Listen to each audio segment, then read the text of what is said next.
guys, welcome to my YouTube channel. This is Nancy from nancybadillo.com and welcome to another episode of Etsy Shop Critique. If this is your first time visiting my channel and you are an Etsy seller or thinking of joining Etsy and becoming a seller, this is the place to be. My Etsy channel is all about Etsy, how to grow a thriving, successful business, how to do SEO correctly. I do critiques on different stores. I also show you different tips and tricks that you could do to grow your social media presence, branding 101, and many more videos. So if these videos apply to you or you think that they will be helpful for you, make sure that you give me a thumbs up on this video. Make sure that you subscribe to my channel. Also, guys, if you have any comments about this video or any suggestions, leave a comment below.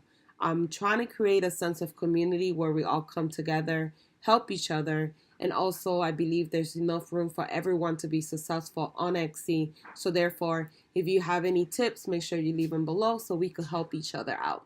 So let's go ahead and get started on the Etsy critique. So today I'm doing a Etsy critique on this shop, GoDBYMK. I apologize if I'm not saying it correctly. And this is Maya store. So Maya, thank you for letting me do a review of your shop.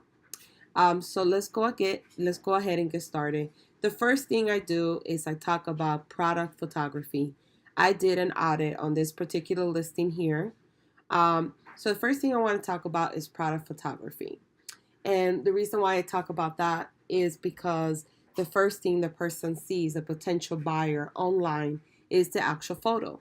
That's the first thing they see before they look at pricing, shipping costs, the listing description. Before they look at anything, when they're browsing through the Etsy search results, the first thing they see is the photo. Now, I will say that this photo is a bit confusing. When I look at it at first glance, I didn't know it was a ring. I knew it was a ring because after reading the listing description and after looking at the second and third photo, I noticed it was a ring. I particularly would say if I had to choose a photo, I would pick this photo or even this one because it kind of showcases it on your hand and people will know that this is actually a ring. When you look at it this way, it does cause confusion. So therefore, someone looking at the ring might not particularly know what they're buying. And that's not a good thing. If you look at a photo, you're not really sure what it is, they're going to keep browsing and they're not going to click to see more or to find out more. So your first photo has to be the photo grabber. It has to be like enticing. It has to be the best image you have out of 5 or more images or 10 images that you might have uploaded in your listing description. But the first photo has to be the best photo, basically. Keep in mind that a bad photo could prevent you from making the sale no matter how amazing your product is. If it's not a photo that's compelling, if it's not a photo that tells me, oh my God, that's a beautiful ring, I want it now. If it doesn't make me say those words, I'm not going to click and I'm not going to buy. So therefore, you have to make sure that your first photo, not only is it clear to understand what exactly they're buying, but also compelling and beautiful photo that they're going to be enticed to click on it and actually buy the product. Or let's say they weren't looking for a ring, but they just happened to stumble upon your photo that they say, wow, I really didn't want a ring, but after seeing this, I have to get this. That's the reaction you want. So you have to make sure that your photo is very, very clear in selling exactly what it is. If there's any type of confusion, the person might not buy from you. Now, this will be a good shot for like the third or fourth picture, only because you want to make sure, like I said, the first photo is the grabbing one. Another thing I would suggest is using a company called Wodify. Wodify is a free service for the first 30 days. After that, they charge you based on how much you make in your shop. And basically, Wodify, they have a wait list right now. However, when they are open, basically what they do is that this company will take the first 2 photos of your listing. So they'll take, for instance, let's say you put this one as photo 1 and this one photo 2. They take those two photos, they swap them back and forth, back and forth, back and forth for 30 days. And at the end of the 30 days, they give you a report telling you which of the two photos got more clicks, got more sales, got more impressions, got more views. And this is a really, really good way to test out, does my product sell more like this, or does it sell more when I have it actually worn? And that's going to give you more of metrics and more of a numbers thing, so you could kind of see which one performed better. And that's what you need right now to kind of figure it out. In my opinion, I think that all your photos should be this simplistic, that people know exactly what they're buying, versus this one, they don't really know what they're getting, so they're not going to buy from you. So that would be my first suggestion for your photo. I will add a call to action at the end. At the end of this, maybe like a text box saying, hey guys, click here to favorite this item. The reason why you want to add a call to action is because if you tell them favorite this item, later on, if you add additional items to your shop, or you reduce the price or something, or you have a special running, that person gets a notification because they have liked your shop. You can also put another image saying, click below to view listing description. And this is a way of making them stay longer in your page. And that's what technically you want them to do. You want them to stay longer in your Etsy shop. The longer they stay, the more they read, the more they build credibility with you, trustworthiness, and hopefully close out the sale, which is eventually what we want to do. So adding call to actions in the pictures are a great way to, one, increase the time in your page, two, possibly click on the listing description, and three, close out the sale. So those are my suggestions for your photo. Now, the next thing I want to talk about is SEO, right? So SEO is search engine optimization. As you may know, that's the way that Google communicates with a page, and they understand what the page is about, what you're selling. That's the way how all search engines work, whether it's Google, Bing, Yahoo, Etsy, or anything else out there like Amazon, any e-commerce platform. The keywords is what drives the traffic to your shop. So the keyword drives the traffic to your shop, or the potential buyer to your shop. The photo is what sells the product. So they kind of go hand in hand. If you got great photos, but your SEO is not great, or vice versa, your SEO is great, but your photos are not great, it's not going to work. You have to kind of work with all of it together. They all collectively do their own job. Now with the SEO, any tools that I use on this critique, I'm leaving them on the text box below on this video. You're able to go ahead and go down there and see it. I'm using Etsy Rank. It's a free tool that you could use for all Etsy sellers, and it's really cool because you could check out your keywords. You could see how you compete with other competitors in your same niche, and it's really, really nice. It's very helpful, especially as a beginner on Etsy. Now, looking at your keywords, you are using a lot of keywords that, one, are not in the Etsy database. And the reason why it's not on the Etsy database is because if there's a particular keyword that not too many people are searching for, what happens is there's not enough data for them to tell us if that keyword is low competition, high competition, medium competition. So therefore, it comes out blank. So technically, these two keywords, you got to remove them. There's no point of having them. The ones that are red, that means they're very high in competition. There's a lot of people using that keyword. If you were to write unique ring and you were to go to Etsy.com, and you search for unique ring, it's going to auto-populate, and it's going to tell you how many other people have that same one. 173,000 people are using the same exact keyword. So therefore, two things. One, it's going to be very hard for you to rank organically for that keyword. So if you're not spending ads and you're not advertising, it's going to be almost nearly impossible. You might be, instead of being on the first page of Etsy, which is where you want to land, you might be on page 8 or 9 or 10 or 150. As you and I know, especially me when I shop, I might go to page 1, maybe 2, maybe 3. After 3, I don't keep going. So you definitely want to be on the first page to be found, to therefore increase your chances of getting bought. 2, if you were to spend money on Etsy ads, because you're using keywords that are very high competitive, what happens now is that you're going to pay a lot. Your cost per click is going to be a lot. Now, if you set, because on Etsy you could set a budget on your cost per click, so you could do a minimum of like 10 cents per click. If you do that, which you can, you could do that for this word. But what's going to happen now is that instead of showing up on the first page, they're going to stuff your ad on the sixth, fifth, and who knows what other pages. You're not going to come up in the first page. The likelihood of coming up in the first page, it's different factors. It's based on how long you've been open, the history of that listing, how many favorites you get. It's a different factoring reasons of why you might appear in the first page. However, I don't recommend doing it in the sense of like minimum your budget, because then you're gonna be stuck on the fifth, sixth, and you're not ever going to be found.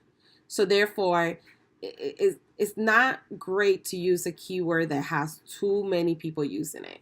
So you definitely have to work on those keywords and removing the ones that are very high in competition. Another thing is you have to be also learn how to target your audience. So targeting your audience means that you're finding people that are interested in your product. So therefore, if you do like a keyword that is too broad, right? What's going to happen is now you're not targeting your audience, you're targeting anybody. So I'll give you an idea, right? So you put big round ring. That's very broad. So when you type that in on Etsy, as you can see, it's going to come up with many, many different searches. You're going to see a lot of different searches. I apologize for that. You're going to see a lot of different searches for it. The reason why is because, you're not going to see all wood rings like you have. You see how it's giving you like different options, and everyone is different, like different colors, different variations, different styles. And that's because you're using keywords that are too broad. So you definitely have to work on that. You have to work on using keywords that describe exactly what you're selling. When you use keywords that are very broad, like this one, exotic ring, unique ring, you're not going to drive targeted traffic. And what's going to happen is you're going to get a lot of people go to your shop. Your impressions are going to be high, your views might be high, but the people are not buying. This is another reason why people say, I just don't understand why I have large impressions or large views, but I'm not getting the sale. Well, a lot of times it's because you're targeting everybody and anybody versus targeting the right people.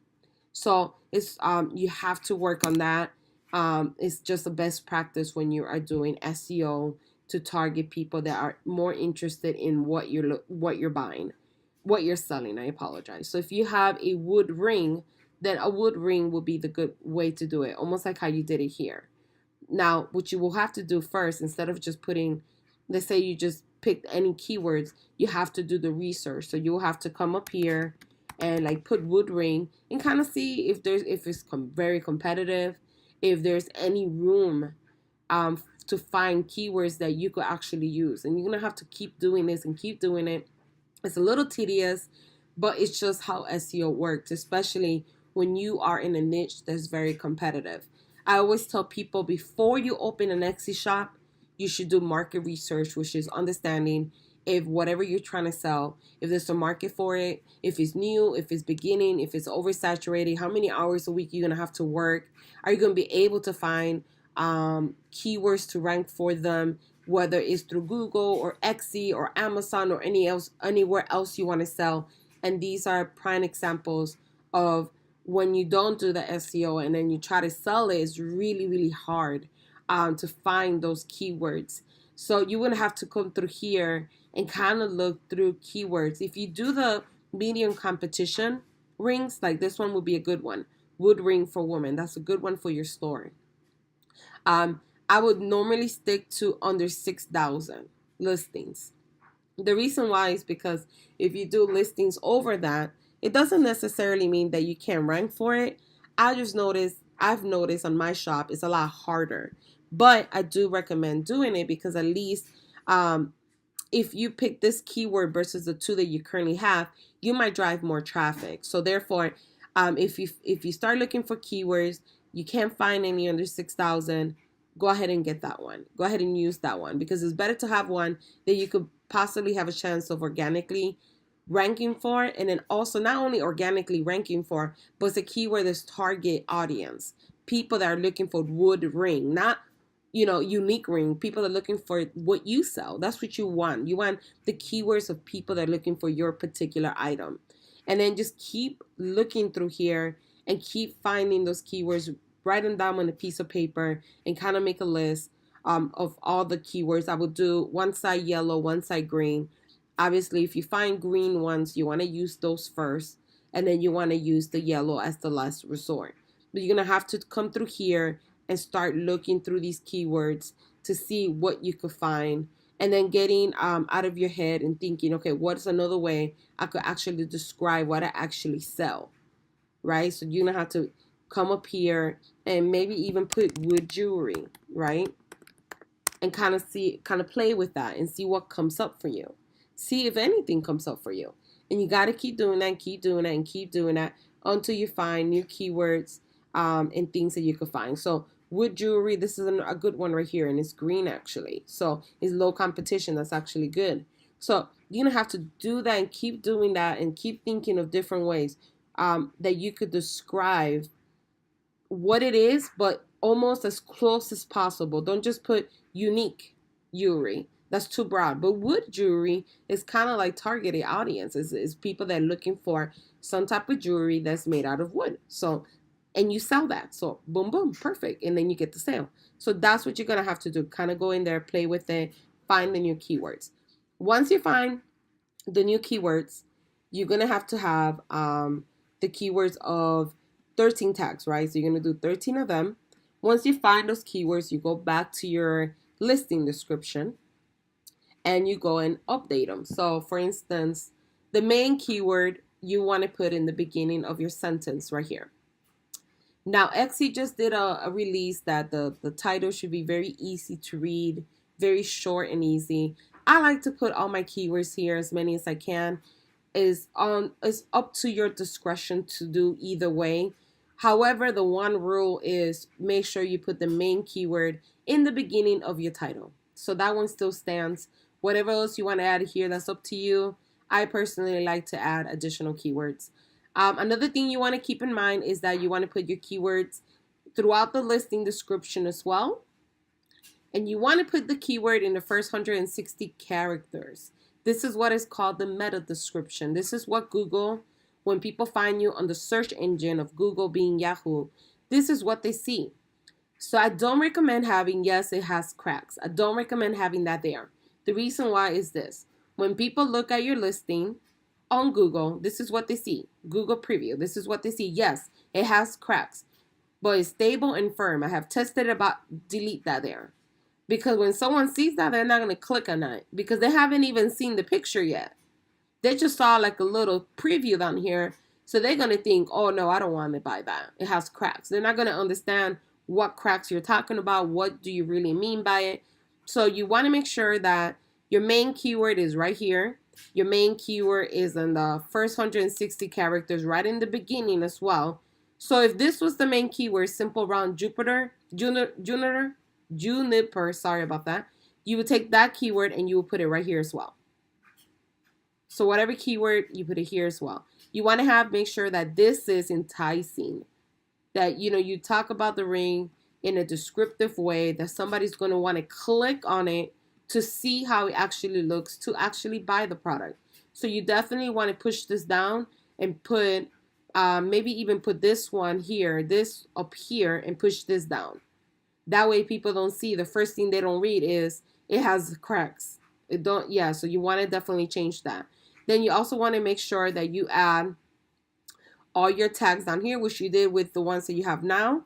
But definitely changing it, like this is so broad, non-allergenic. Like that could be anything. That could be a shirt, that could be a hat, that could be shoes, that could be.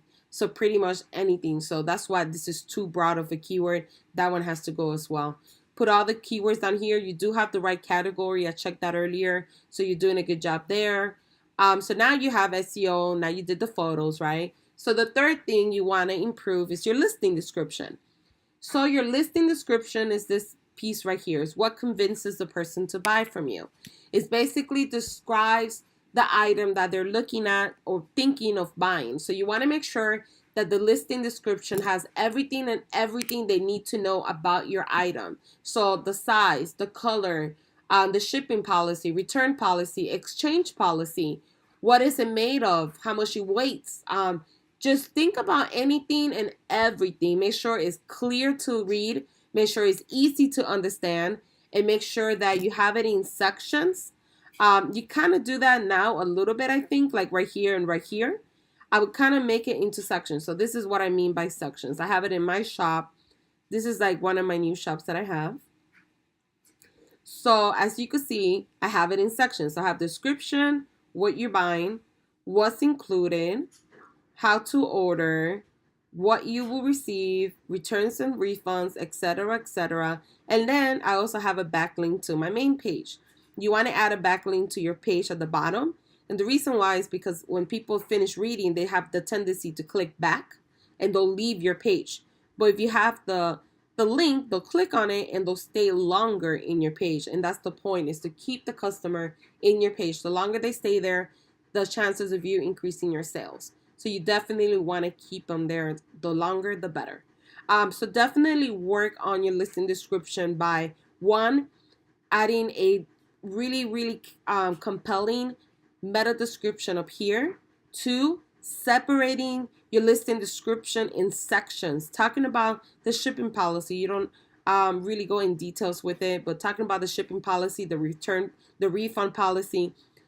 There's a lot of people that don't know how to browse the Etsy shop. There's a lot of people, as you might already know, don't read, right? Or they don't know how to go down here and look at your about me section, or look at, shop policies and anything else that you might have. So you definitely want to make it easy.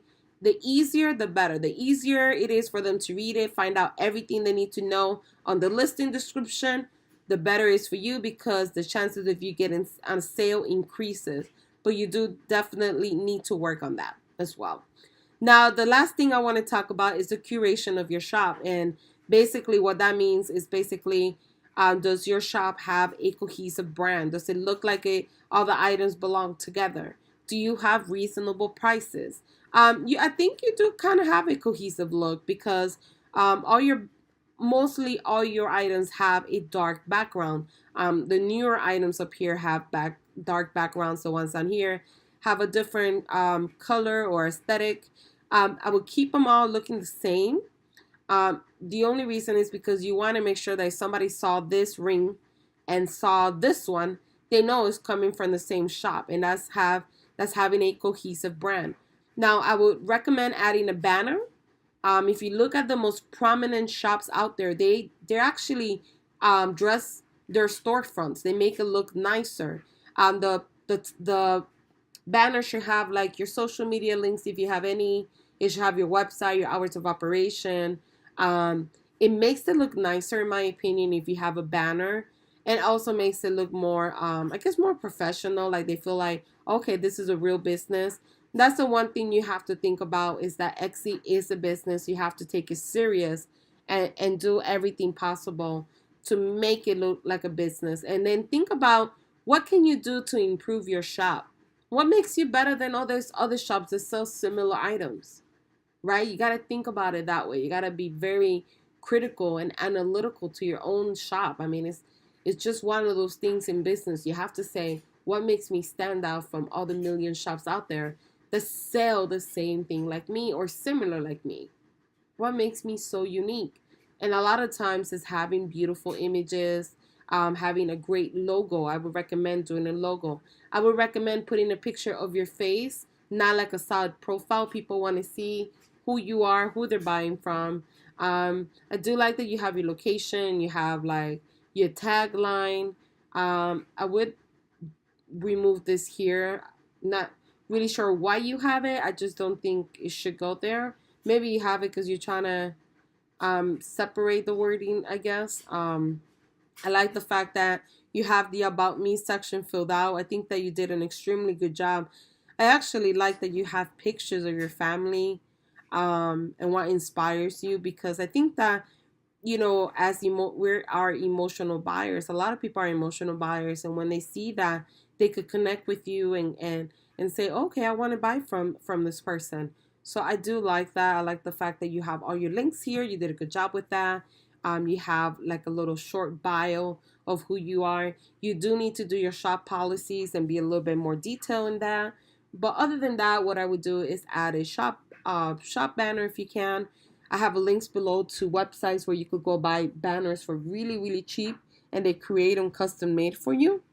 So I would recommend doing that. I would also recommend getting a logo for your shop, because this is a real business, so you need a logo for it. So let's go ahead and look at your other listings that you gave me, the links to your social media. So let's see. I think you gave me Pinterest, but I closed it out probably by mistake. Let's see if you have it on here. Yeah, you do. So this is my Pinterest, so let me close it out. So let's look at your Pinterest. So you're using the same profile picture at least, so it's a little cohesive. So it looks like you have a lot of other people's pins, which is fine. What I would do is any pins that are your pins, I will put it more on the top and then push these to the bottom. That way when people first land on your Pinterest account, they have all your pins on the top more. Pinning is really great. Pinterest is really great to drive traffic. I have another shop that I grown there to 377,000 monthly views. And for the month of July, I had like over 1,900 clicks from Pinterest to Etsy. So it really does work. This is my personal Pinterest for my business, and this one I've grown it to 186,000 monthly views. I roughly got last month about 80 clicks, and that's because I just started doing this one heavily. But that's a lot. I mean, 80 clicks for an account that I just started brand new. So that's pretty good. And what I do is I try to keep all my Etsy stuff on the top, anything that I get paid or blogs that I do and stuff like that. And the bottom stuff is stuff that I repin from other people. But I always put my stuff on the top though. And that's what you want to do, because you want to showcase your items on the top belt more. But it does work. So Pinterest is a really big one for me. So what I suggest is on your Pinterest account is basically go back in there, move your boards around, put your boards on the top, pin every day. When you do pinning every day, 1/3 should be of other people and everything else should be yours. So you should pin more of your items and less of other people. So that's the rule. And the more you grow your monthly views, the more traffic you get. Now, I use an automated system. I have a video on it that I do Tailwind, and it automatically does the pinning for me, because I was doing it manually. It was taking so much time. So now I do like a month ahead of work, and I just let it pin by itself. So I recommend signing up, and then also I don't necessarily think that your Pinterest right now is business. It doesn't look like it. I could be wrong. But if you can't change it to business, keep in mind that your bio should have the 3 W's: who you are, what you do, and why they should follow you. I would take this quote out of here. So just only include who you are, what you do, and why they should follow you on every social media platform: Pinterest, Facebook, Twitter, Instagram, LinkedIn. Make sure you include that. So let's go to the next one, which is your Facebook. So you have the profile there. You need a new timeline banner. So you would use the same banner here that you do on Etsy, and then you would do the logo here that you would buy for Etsy. Now keep in mind that my suggestion is to have the same name across all channels. If you have a Pinterest account, an Instagram account, a Twitter account, and they all have different handle names, that's a little confusing when people are trying to find you, especially if you grow your business to a larger scale. So you definitely might want to work on changing your handle name so they all could be very cohesive. Like mine is Nancy Badillo 13, and that's for Twitter, for Facebook, and for Instagram. So you want to have a cohesive, having all names the same. It actually helps you in the long run. Now, Facebook, I will say for me, I have it because people do find businesses on Facebook. Facebook, either you have to spend a lot of money, you have to go viral, in order for you to get some traction. Pinterest is a lot easier and Instagram is a lot easier. So what I would do with Facebook is boost. If you could spend some money, do some Facebook ads. Those are amazing. When you do posting, make sure you have a caption every single time. Write a compelling caption. Don't just write 2 words and then click here. People are not going to see value on that. And they're not going to want to know why they should click on it. On Facebook, you don't need all these hashtags. 2 hashtags are good. As you can see, you barely got any clicks and you use all these hashtags because they don't work on Facebook. So 2 hashtags are good. Make sure that your caption is really, really enticing. Write something compelling about what you're trying to sell. And then at the bottom say, hey guys, click here to view my product, or click here to shop now, or click here to, to see everything else that I sell on Etsy. But always do that. Always write a really good caption. Make sure that you have your About Me section filled out. You only have your link here. Take the time to fill this out. You could add your Etsy shop in the tab. I have a video on that. You can add your Etsy shop. You can add your Instagram. You can add your Pinterest. So you could, do a lot on Facebook to connect all your social media platforms. However, take the time to do it.